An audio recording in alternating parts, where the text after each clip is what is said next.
Welcome back. It is Mental Health Monday with LSF Health Systems, and Dr. Christine Caulfield is back to talk about childhood trauma, but it's also known as Adverse Childhood Experiences, or ACEs. Yes. Thank you so much for joining us again today. Pleasure. Hope you had a wonderful weekend. All right, so when we think about childhood, right, we think about maybe something like we had this weekend, right? The nostalgia of having fun and being with friends and family and all this kind of stuff, right? The joy, safety, growth. But for some children, early life can be shaped by trauma or instability. Actually, a lot of folks have dealt with that, right? Most in their childhood. So these experiences are known as adverse childhood experiences, or ACEs, like I mentioned. So let's start with the basics first. What exactly is that? What does that mean? Well, these experiences, very negative experiences, happen before a child turns 18. Okay. And so the basic core childhood experiences. ACEs, or adverse childhood experiences, can be neglect, it can be sexual abuse, emotional abuse, physical abuse from the family. It can be a family that is racked with substance use, mental health challenges. So a lot of those issues and the aftermath are often very traumatic for a child growing up. And long lasting if you don't get help for it. Most definitely. So what does this look like in our homes? What should viewers be looking out for? Well, if there's any domestic violence, violence of any kind, even if the child is not experiencing the physical result of that domestic violence, just witnessing a parent or a loved one experiencing that, being hurt by domestic violence, is very traumatic for a child. It could also look like lots of uncertainty in the child's life. For example, there's substance use, and there's behavioral changes and mood swings along with that. The child does not feel safe. They grow up very quickly into adult responsibilities because their parent or parents aren't able to parent appropriately at that time. And I can actually I identify with that a lot. Yes, I do too. Yeah, and so I'm glad that I was able to kind of navigate that, but not everybody is able to do that, or in a timely manner, right, to be able to make sure that they're going to thrive in life.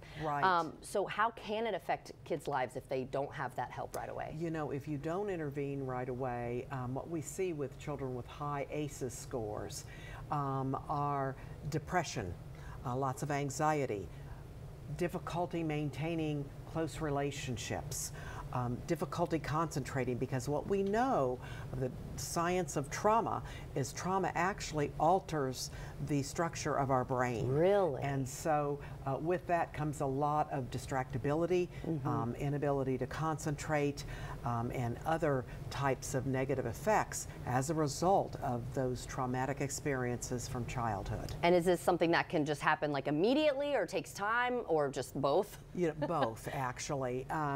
You know, the earlier we intervene in a child's life and help them with trauma-informed care, help them work through these very traumatic situations that they witnessed or experienced, the better.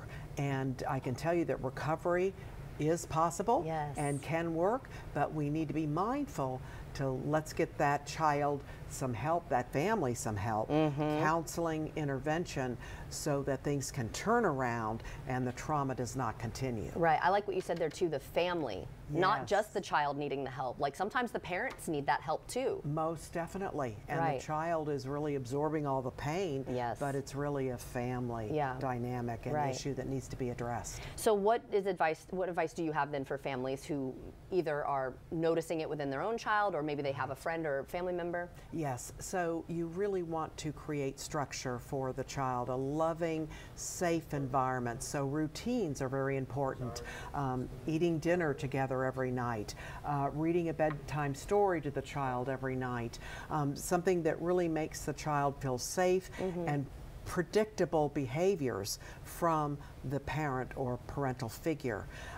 Very important that when you recognize that a child's having some issues, it could be absences from school, somatic complaints, stomach aches, headaches, depression, isolation. We really need to intervene, find out what's happening with that child and in that home, and get help for everybody. And the Care to Access line? Yes, our Access to Care line at LSF Health Systems, 1-877-229-9098. We also fund a program called Coaches, which helps children that have many adverse child experiences to help them get the trauma-informed care that they need. So just call us, ask for the Coaches program.